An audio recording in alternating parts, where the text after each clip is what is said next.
Drama, drama, and more drama. Ladies and gentlemen, Real Madrid 2, Barcelona 1. This match was incredible because of the fact that it had a whole storyline going into it, courtesy of Lamine Yamal, of course, calling out Real Madrid in an interview he had, accusing them of cheating straight up publicly, which is crazy. Also in that same interview, bringing up the previous time Barcelona faced Real Madrid at the Santiago Bernabéu, Barca winning 4-0 on that night last season. His exact words were, "Difficult, the Bernabéu. The last time I went there, I won 4-0. This riled up tons of people online prior to the match. And also clearly people not just online, because the Madrid players themselves were referencing what Yamal had said. And the thing about players coming out with statements like this, it's that you need to back it up in-game. Talk is talk, but you need to walk the walk. You could just say he's overconfident and borderline cocky, egotistical, whatever. But the fact of the matter is, Barcelona were beaten. If Barca won after those comments he had, this would have been a top 10 coldest moments in football. But that's not how it went. And now it looks even worse on him, bringing drama into the limelight before a ball was even kicked, adding additional pressure for Barcelona to get a result, who were already struggling with injuries. Rafinha out, same with Lewandowski. 2 of their 3 goalkeepers injured. Both of their preferred starting goalkeepers were out, not to mention their manager, Hansi Flick. He wasn't on the sidelines due to a red card in the previous league match. Recently, Barca have been out of form, getting humiliated by Sevilla 4-1, only escaping with a last-minute winner against Girona. This El Clasico came at a perfect time for Madrid to capitalise. Real Madrid coming off the back of their 1-0 win against Juventus in the Champions League. 5 straight wins in all competitions for them, including this match. All coming after their capitulation against their rival city team, Atletico Madrid, who pumped them 5-2 a couple of weeks ago. That game being Xabi Alonso's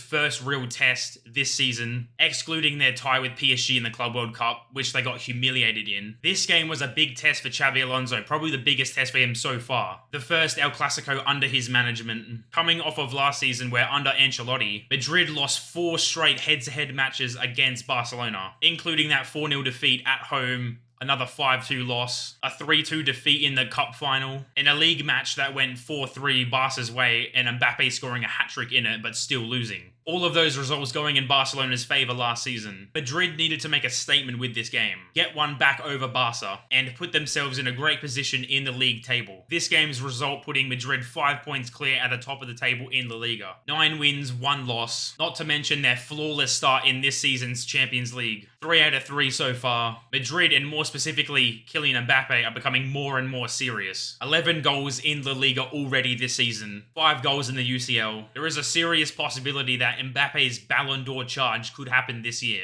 Performance-wise, he's much better than last year during his first season at Madrid. His new haircut seems to have given his superpowers back, and now Madrid are finally clicking. Their team balance, especially in the midfield, looked very good. Vinicius Jr. actually had a really good game besides Kylian Mbappe for once. Usually it's only one or the other. Madrid will continue to grow stronger and stronger as the season continues. It's looking scary. Prime Mbappe is coming. Now, going into this game, it was quite obvious how Madrid were going to exploit Barcelona to win, which they did both physically in the midfield, which was a big one, and of course by finding weaknesses in that infamous Hansi Flick high line. That same high line usually being Barcelona's greatest strength, always being the team holding most of the possession, playing their tiki-taka style of football, being able to catch opponents offside consistently. It's a free way to get the ball back and to continue breaking teams apart. And granted, of course, Madrid did have many disallowed offside goals to add to that tally, but Flick deploying that high line in the state that Barcelona are in was tactical suicide. Playing that way without your number 1 goalkeeper, Juan Garcia, who constantly bails Barca out at the back, sweeper keeping. Playing that way without a correctly profiled centre-back, with Indigo Martinez now gone to Saudi Arabia. It hasn't been working enough for Barcelona this season, to the point where you wonder why Hansi Flick still decides to live or die by it.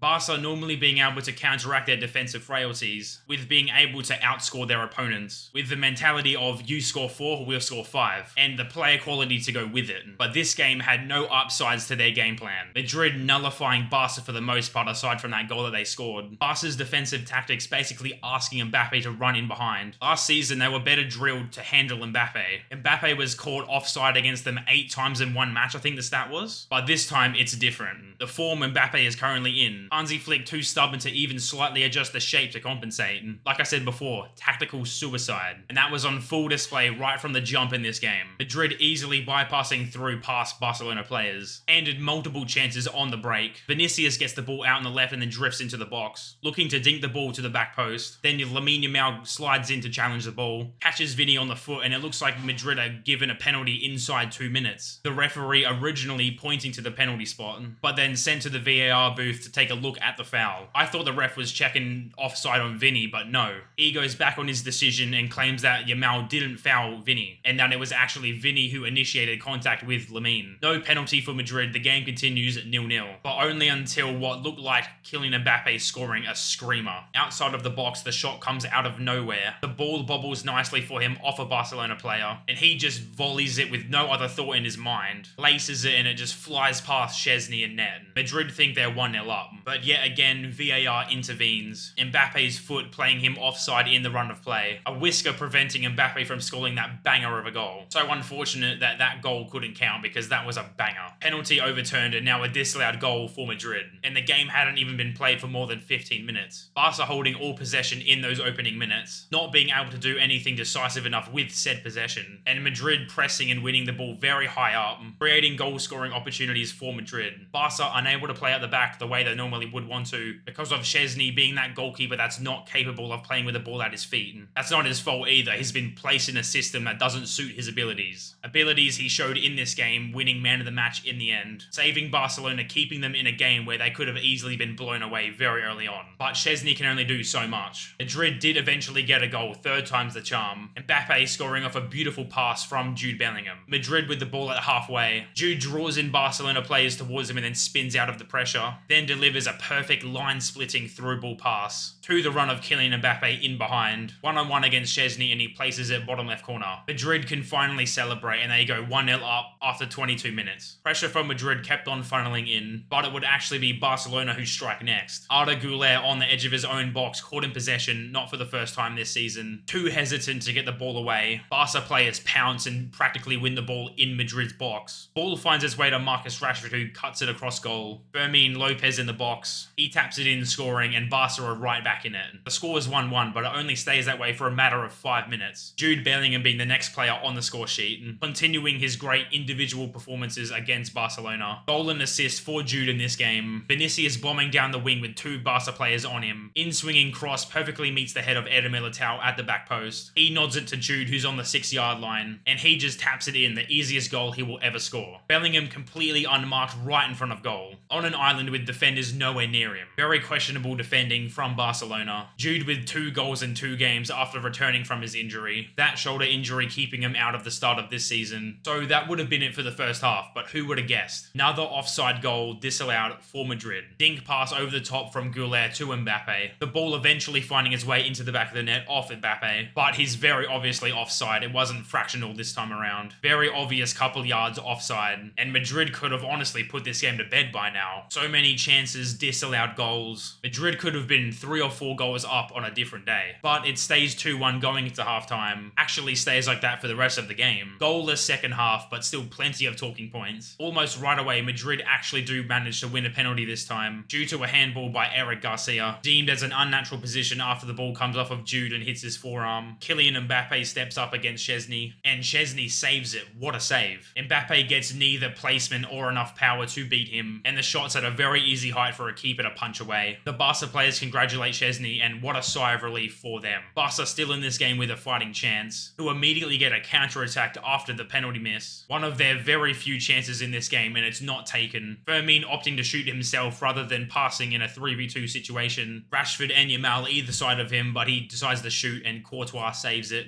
And God forbid I sound like a broken record, another disallowed goal for Madrid. Thankfully it's the last one, but my word. 3 disallowed goals in the same game, an overturned penalty as well, and a missed penalty on top of that. The scoreline of 2-1 not doing any justice to represent how this game actually played out. In this instance, the offside is from Brahim Diaz, who was subbed in. Jude scores off his assist, and it doesn't count yet again for Madrid. Now, Xabi Alonso looking to see out the rest of the game with his team's 1-goal advantage. 70th minute, goes for a substitution. Vinicius Jr. being the one to make way for Rodrigo. And Vinny was fuming when he was walking off, throwing a tantrum. Xabi Alonso completely ignoring him as he walks past him. Vinny goes straight down the tunnel, and now I do understand it from his POV. Vinny had an incredible game up to that point. He was cooking his fullback matchup in Koundé, being a constant threat on his wing, creating opportunities for his team. So many in that match. But at the same time, it's the 70th minute, and off the ball, Vinny is a liability. Rodrigo works infinitely harder than Vinny out of possession. Alonso just wanted to defend their lead, so unfortunately, Vinny had to make way. I don't think it's that crazy of a decision, and definitely didn't warrant that reaction from Vinny whatsoever. The real drama I was alluding to in the beginning starts right after the full-time whistle, but only 10 seconds before that final whistle is blown, Pedri goes and gets his first ever red card in his career. He loses control of the ball and fouls Tchouaméni, earning him a second yellow card. Now, about that drama, right after full time, Madrid of course winning 2-1, it gets heated and all kicks on with both Vinny and Carvajal going straight for Lamine Yamal after those pre-match comments that he made. The Madrid pair saying to Yamal, "You speak too much, want to speak now." Then Yamal's response to that is him either wanting to fight both or one of them in the tunnel. He actually asked for one of them to square up and confront him in the tunnel. And before you know it, players are holding each other back, arguing back and forth. Yamal is taken away, players tussling on the pitch. Madrid players fully winding up Yamal at full time. Even a couple of hours after the match on social media, Bellingham made a post about the win with a caption saying, "Talk is cheap.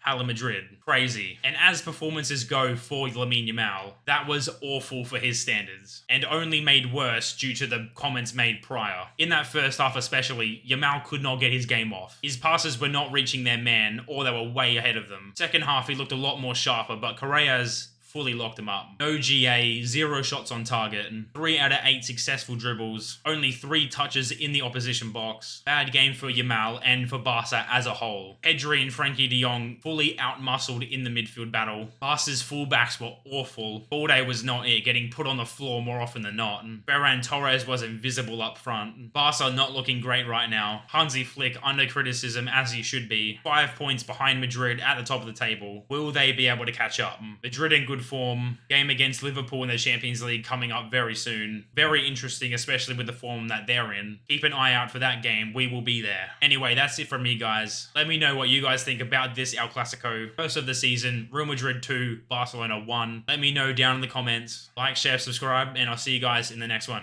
Peace.